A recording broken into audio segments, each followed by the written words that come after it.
Hi friends, I am Tilak, you're watching TechMade Unique, and today we're going to see how to use a sum function or how to use the sum formula on your Microsoft Excel on your mobile app. And if you are new to this channel, make sure to click on subscribe button below. We just quickly move on to the video. So how to use the sum function in your Microsoft Excel mobile, I just going to show in this video. So first of all, we just going to enter some value here.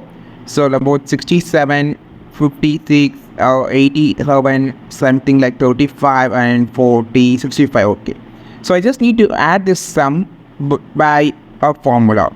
So to make this, you just click on this arrow section first and just change this to the formula. Click on the home section, just change to the formula.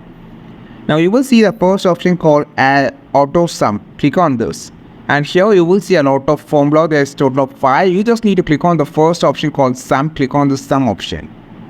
Now it will automatically pick the values up to all the total. If you just want to choose, for an example, I just want to total from the fourth, you can just choose like 4 to 5 would be totaled.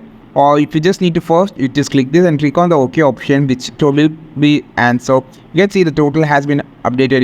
If I just edited something here like 350 and click OK, you can see the value has been automatically changed. Now if you updated any points here, the value will be automatically changed on the total sum. This is how you just use the sum function or sum formula on your Microsoft Excel mobile. I think this video helped you a lot. Like this video, share this video, subscribe to this channel for more Excel content. This is Tilak signing off from TechMade Unique. Have a wonderful day.